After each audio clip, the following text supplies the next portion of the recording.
Hi, this is Mario Millo with John Broughton on Retrospectives on Casey Radio.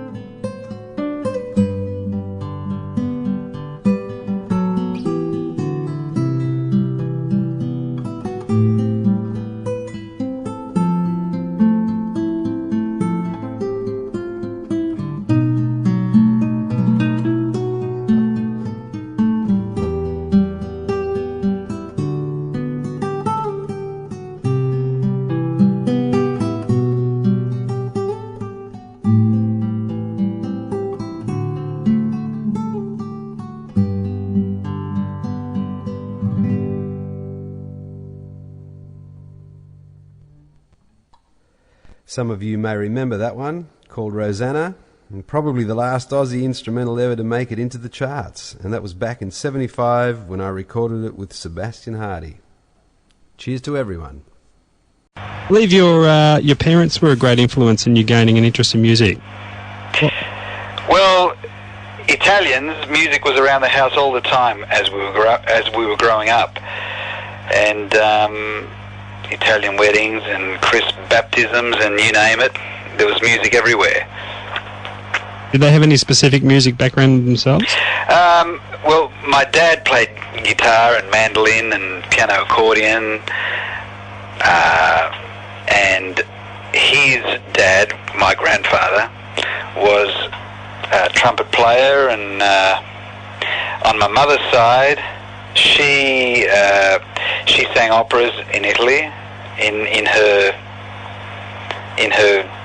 youth, and her brother also piano accordion. So I mean, music has in fact been really part of our family, is on both sides, going back at least 1-2 generations.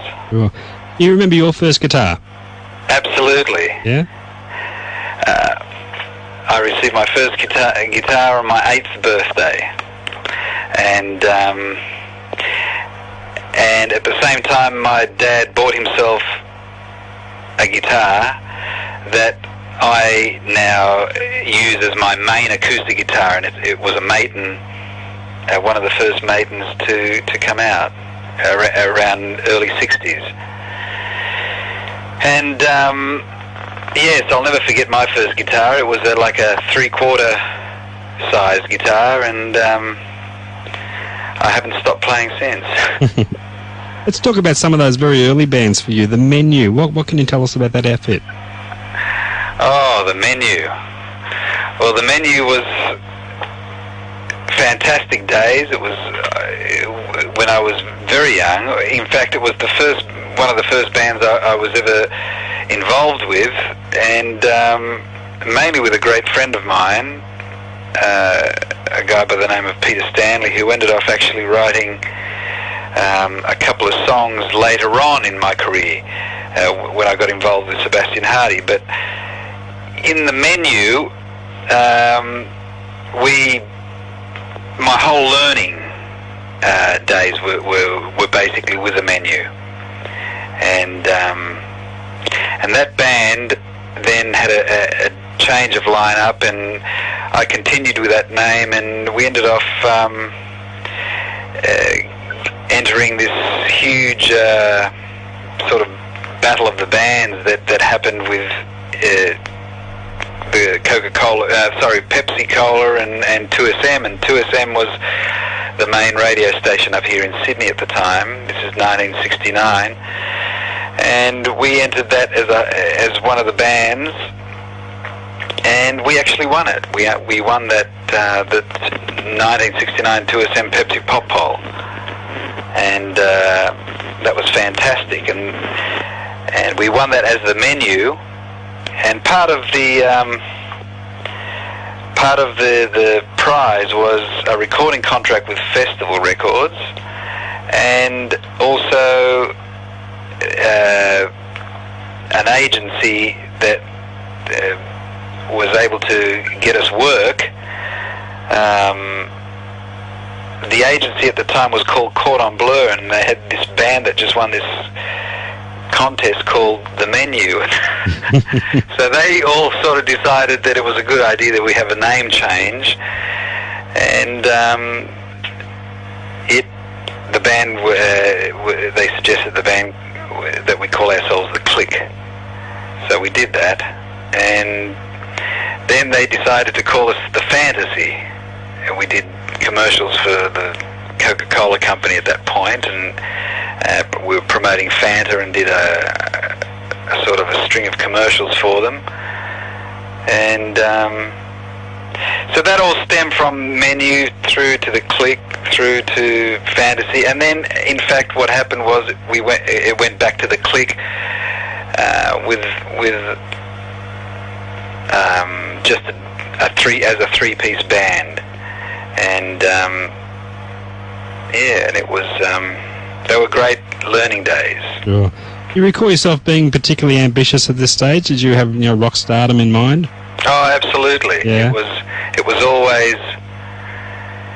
I mean, you had these idols. You had Beatles, and you had Hendrix, and you had heaps of incredible bands that were just.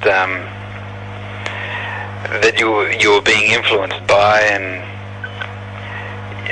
especially the Beatles, I would think. In the early days, I was very much influenced by the Shadows, and it seemed that then the Beatles came along and basically took the heat off the Shadows for me. But it was they were incredible days, and you always. The main thing was to play in those days, to play at places like, oh God, let me think. Sydney Stadium. Sydney Stadium was fantastic. If you could work at Sydney Stadium in any way when it was still up, it was just incredible.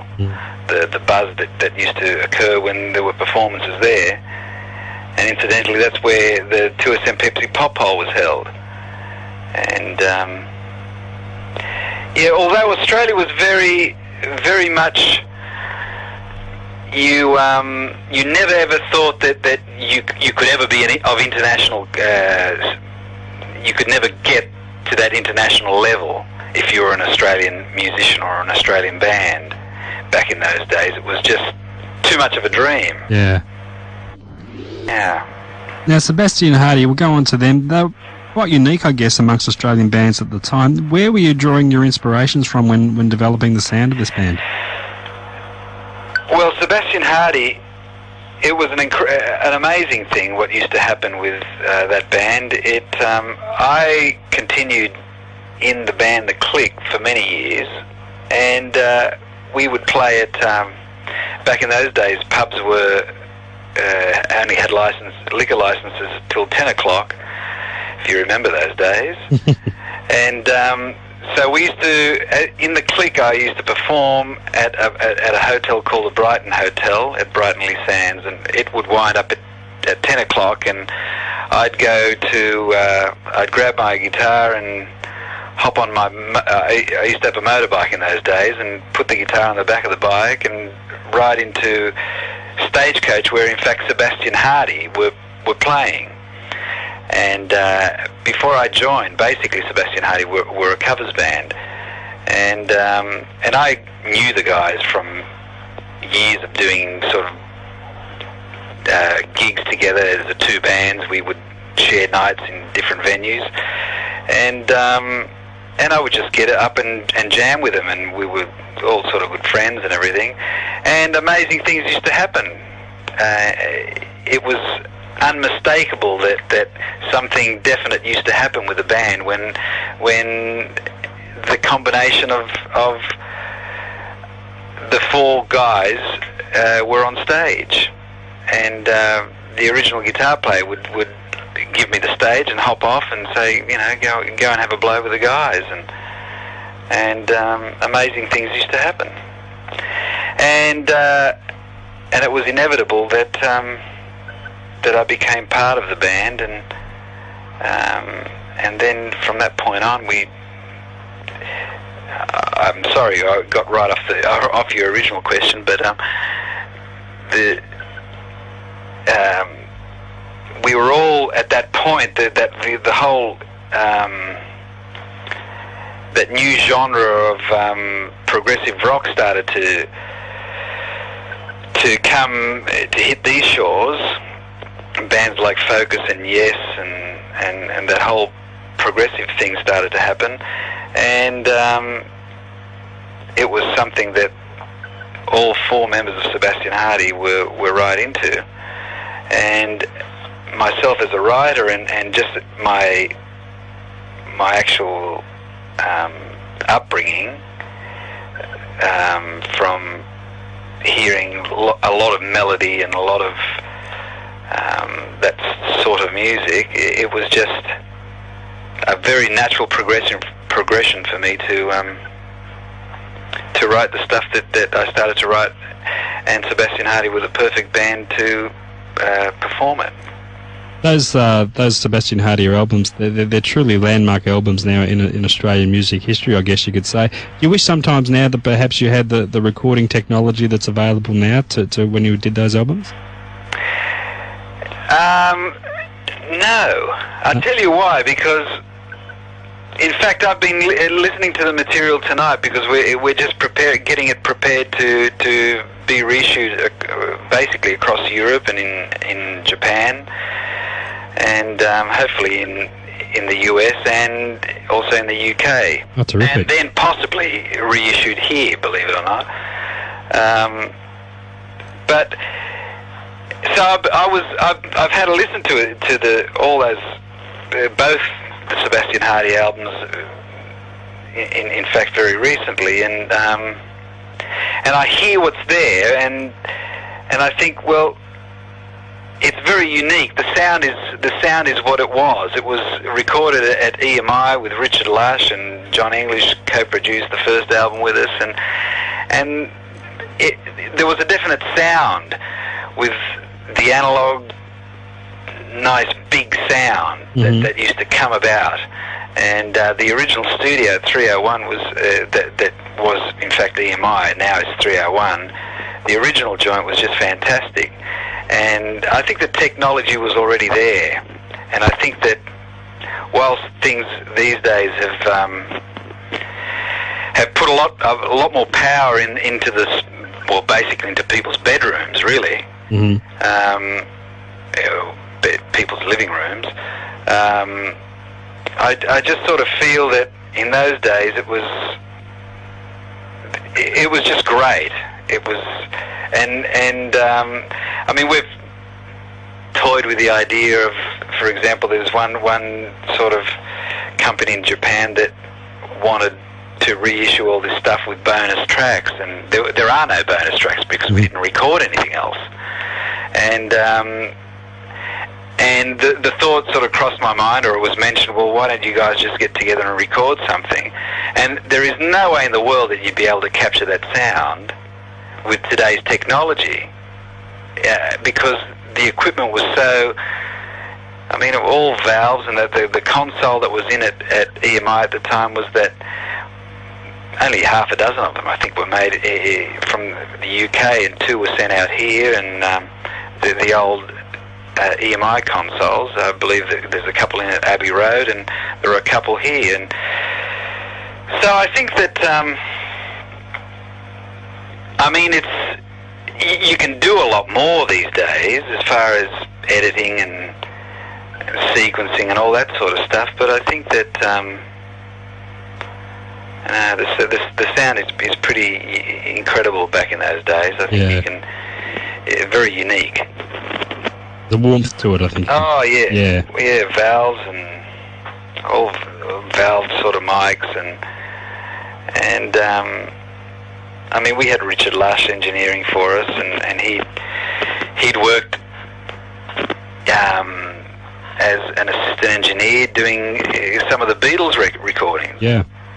So it was, we were in good hands, and it was No, I wouldn't. I mean, the first album, Four Moments, actually, it took 6 days to record and mix a whole album. I mean, that's unheard of these days. People, 6 days to record an entire album is just... Doesn't happen. Doesn't happen. No, it doesn't happen. I mean, because basically what happened was that we went into the studio and the band was recorded live in the studio with minimal overdubs and just vocal and a couple of little keyboard things and perhaps an acoustic guitar here and there, but the rest was all up. So, and that's what was captured. What we actually captured was the magic of the band, as opposed to a sterile sort of performance. And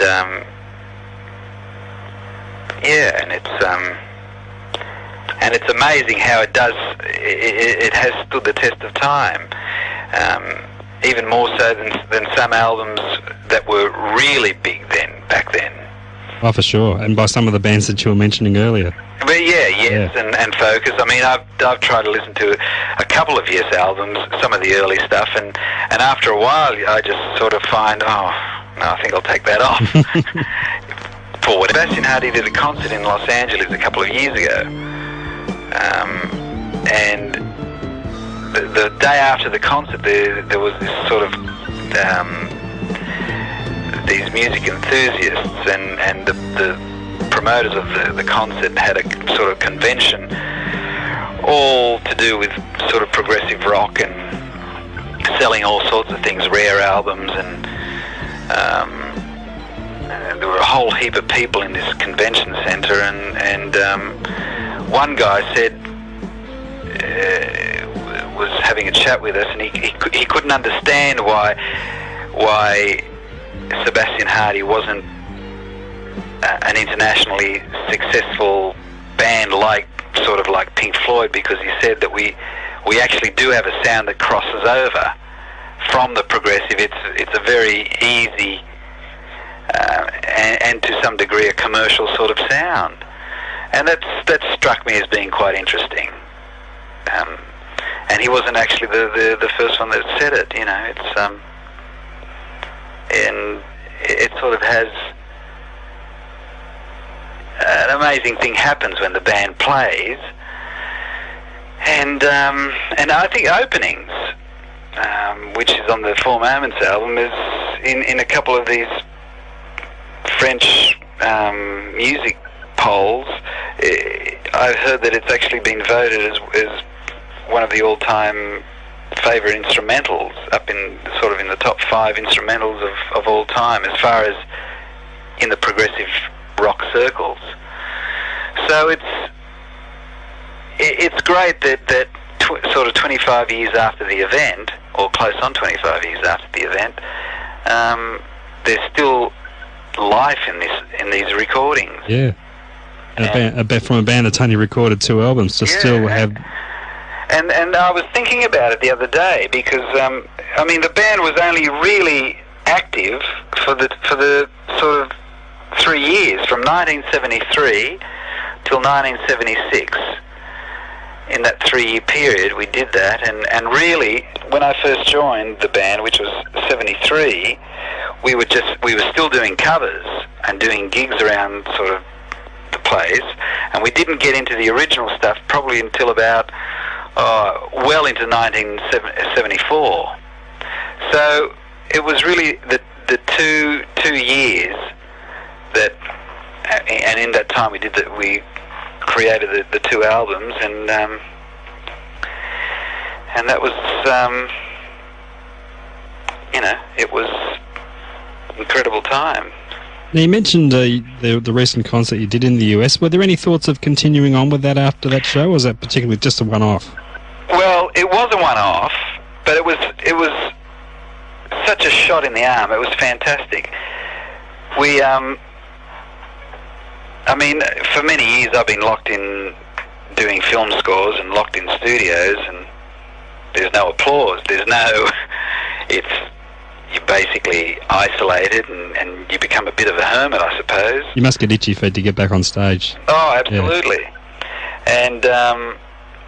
And I must confess, I was in I was sort of in two minds about doing the concert at Progfest in Los Angeles, and I have to thank Alex, the drummer, Alex Plavzik, who basically stood his ground and said, "No, we must do this concert because it's and it was his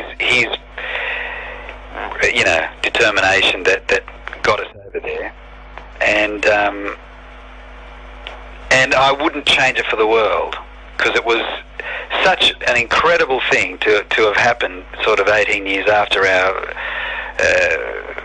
the last time we ever performed live, and it felt like no time had passed, and there we were just doing another concert, and the effect with the music just didn't change. It was exactly the same as it was back in the same effect that it had on people then. It was having even more so with this particular crowd at Progfest, because they were just there waiting to hear Four Moments and Rose and all these pieces that they've sort of had on record for the last 20 years, and they just couldn't wait to hear it. So every sort of sound that we did that resembled any of the music, it was just an incredible buzz that night.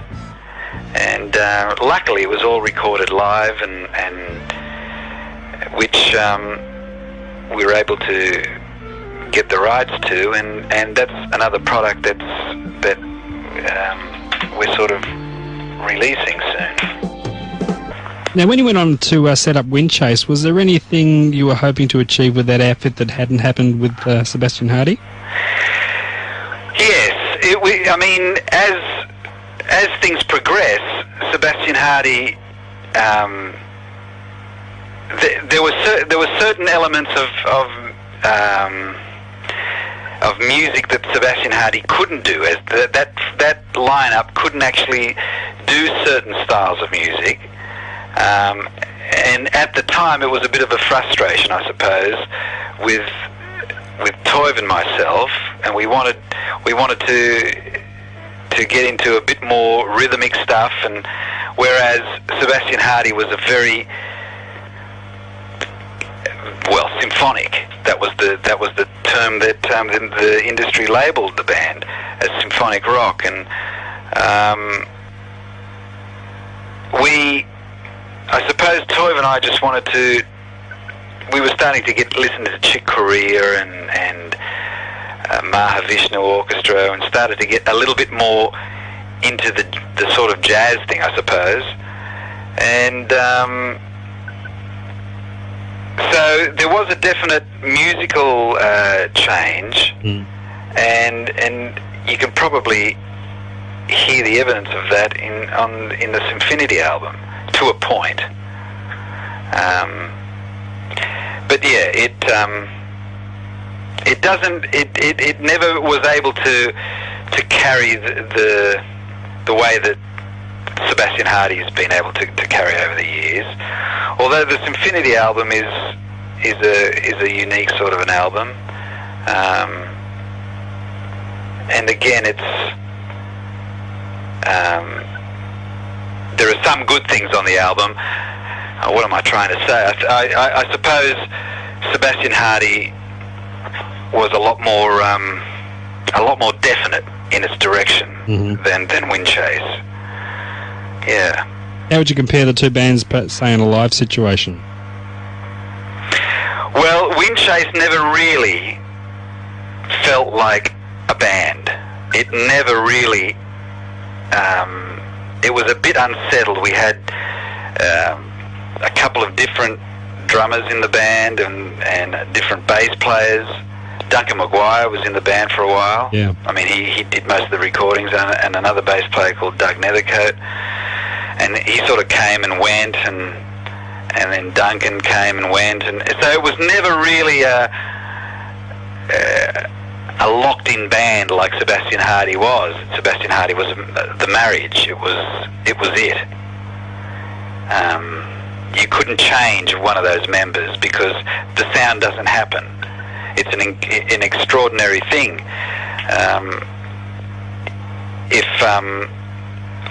all four of us need to be there together, and things happen. At times at sound checks and rehearsals, sometimes I may be arriving late, and I'd be hearing the band as like just three-piece keyboards, bass and drums, rehearsing some bits and pieces back in the days when we were together, and it would actually sound awful. And it also would happen when Toy wasn't there, and I would run things with the guys. It would just sound awful. And then the moment that all four were together, it would just start to make sense. So it was really, Sebastian Hardie's really a combination of people. Now, you went into soundtrack work in 1978. Was that a field that you had ambitions to enter beforehand? Well, the soundtrack work, it sort of happened as a result of, well, actually, really, I was doing a lot of different things with music, audio-visual work, and a few documentaries and things like that.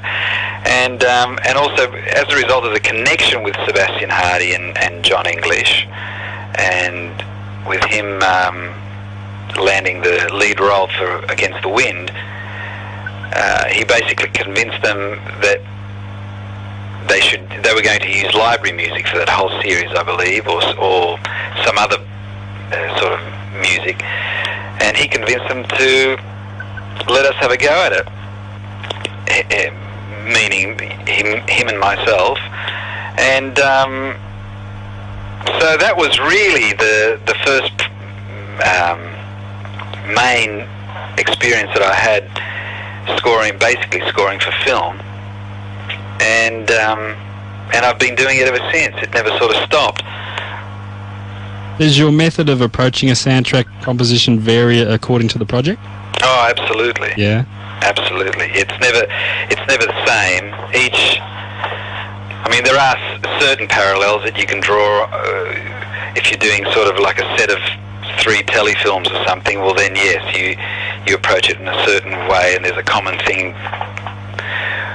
and a common approach with those sort of films. But feature films are all very different. And miniseries. The difference between something like Against the Wind and Brides of Christ was just worlds apart. And so yeah, you have to take them totally differently. If you had to single out one particular thing as the key to a successful soundtrack for you personally, what is something you always strive for? I think you have to strive to create magic, and that happens when all the elements are there with a film and music, and you have to just create magic. And and I can always tell when that's happening, because it's just you watch it back when you're writing, and you're watching the sort of the rough cuts back, and you've got the music sunk up to it in whatever form, whether you're half done or a mock-up of what you're going to do, and you can just sort of tell that that's going to create magic on the screen with the images. And if they're great images, and you've come up with the right approach in the music and the right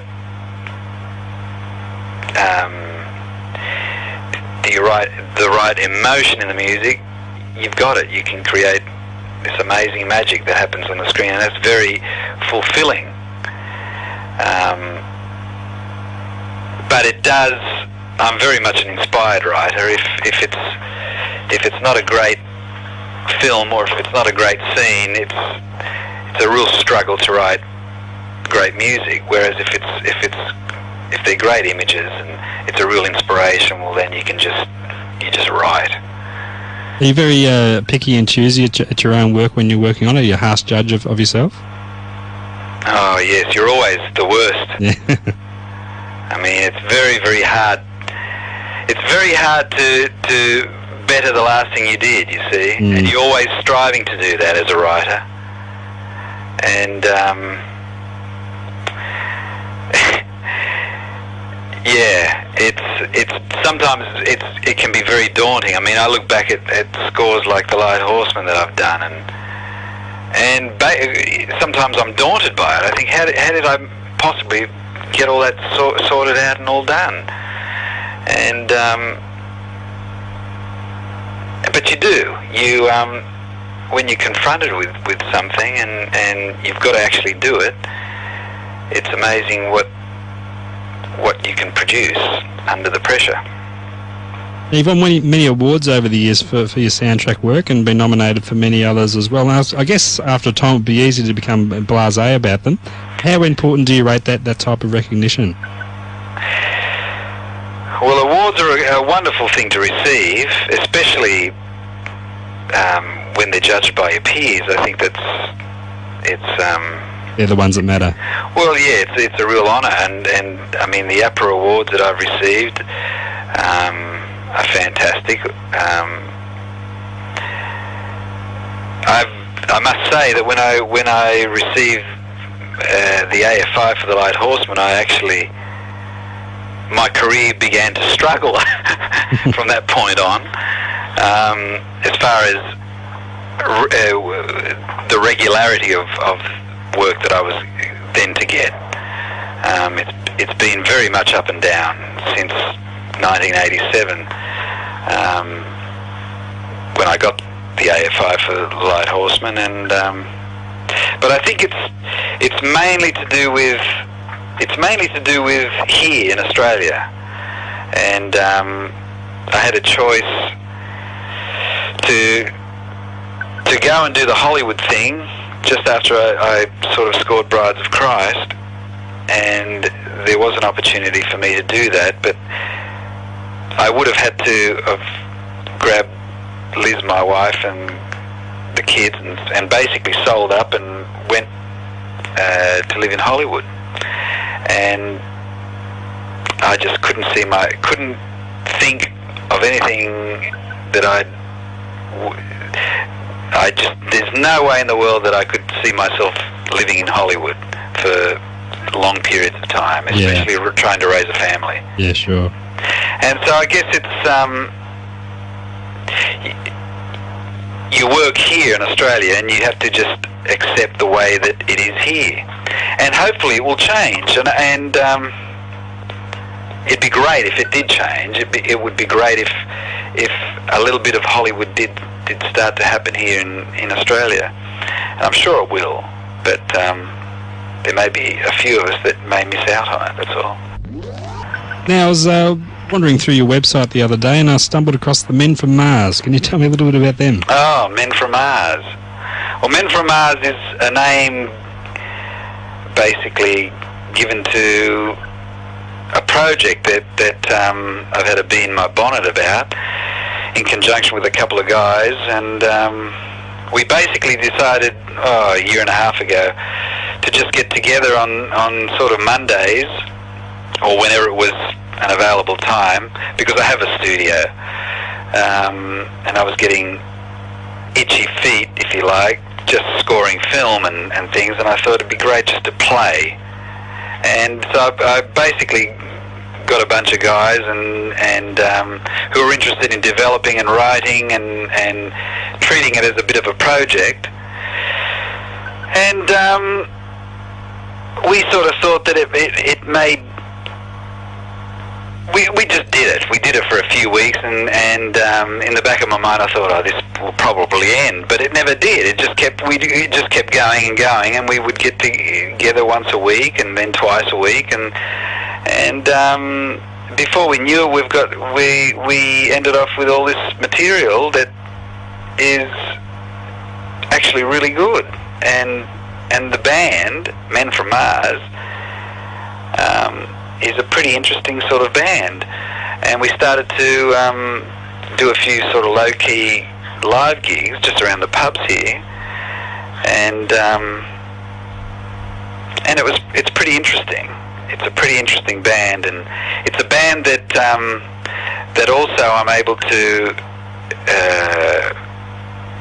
perform some of my past material, and it's interesting how it sounds with this particular lineup. Mm-hmm.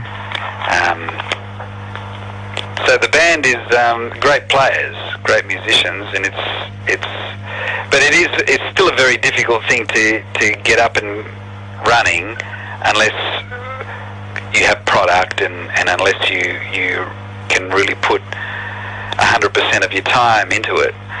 And it's something that I feel we'll probably do sometime next year, and I would think that we'll probably do something in Europe, because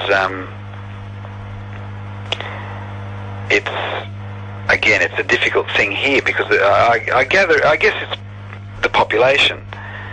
I mean, if you have a record that doesn't work here, then that's it. Whereas in Europe, if you have a record that doesn't work in Germany, well then it doesn't mean it won't work in France or in Spain or in Italy or in... Yeah. So there's a lot more scope in Europe, and I think that the material that band is doing, it will definitely appeal to the European market. Again, it's a sort of progressive, commercial sort of sound. It's there's a lot more vocal. It's nothing like Sebastian Hardie. Mm. In fact, we perform live Epic 3, which was a solo album that I did in 1979. Yeah. Yeah, and we actually performed that album live, or that piece, and it's just a knockout with this band, and we're sort of considering that we should put it on the record in amongst all the new stuff, because Epic 3 never ever really saw the light of day in its release, and for the progressive fans, I think it would be interesting for them to hear a version of a long piece like Epic 3 done in a way that's actually better than the original. Mm-hmm. It certainly feels fantastic when we're performing it, and so it might be an idea that we'll toy with and perhaps record it and then see how it stacks up. Okay, Mario, look, I won't keep you up any longer. I want to thank you very much for your time and for waiting up for me at this ungodly hour. That's all right, mate. It's been a treat talking to you. Thanks for all the wonderful music over the years. My pleasure. I mean, yeah, it's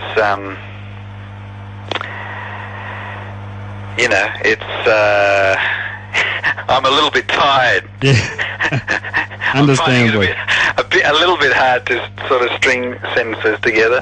I've been flat out all day, and probably straining your memory a bit too. Yeah. What's on the immediate future? What's plans up for the next few months? I'm scoring a show for the BBC, a film for the BBC, a mini-series, and I'll be doing that for the next sort of 5 weeks. And also, basically, trying to get all this product out in the marketplace again, because we've got so much request for it, especially in Europe. And there's a record company in France that's very keen to get it out through Europe, especially Progfest, the concert we did in Los Angeles, and there's interest with Men from Mars, and there's also interest for a solo album from me, which basically I suppose I've got 70% done, and but we're trying to get all this stuff into place in between doing all of the sort of film things, so it can become quite taxing. Sure can. Well, we look forward to all those re-releases in particular. There's some scratchy old vinyl that I'd love to replace, so I look forward to that. Yeah, well, it'll happen. It'll happen in Europe before it happens here, unfortunately, but hopefully we'll get stock and we'll be able to actually sell it either on the net or one way or another. But it will come out. And the live concert from the US, when's there a time frame in mind for that? Well, hopefully before Christmas. Hopefully by Christmas.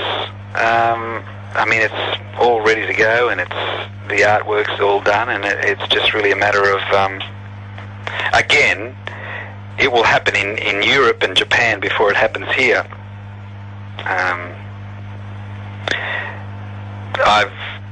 There hasn't been really, not that I've worried too much about it, but there hasn't been any great interest locally. Because I mean, there's a lot of material there. I mean, there's the two Sebastian Hardie albums. There's Prog-Fest by Sebastian Hardie. There's Symfinity by Windchase. There's Epic 3, and there's another solo album that Human Games, was it? Human Games, yeah. Well, that's my least favourite album, by the way.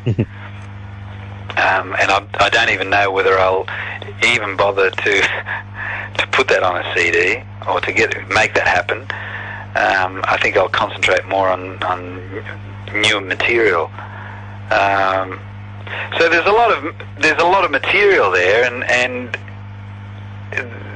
they're so keen in Europe and in Japan to get it all so that they can actually have that catalogue and get it out. Whereas here, unless I can get a company really interested, you're hitting your head against a brick wall. As you say, there's always the net. That's right. Yeah. Yeah.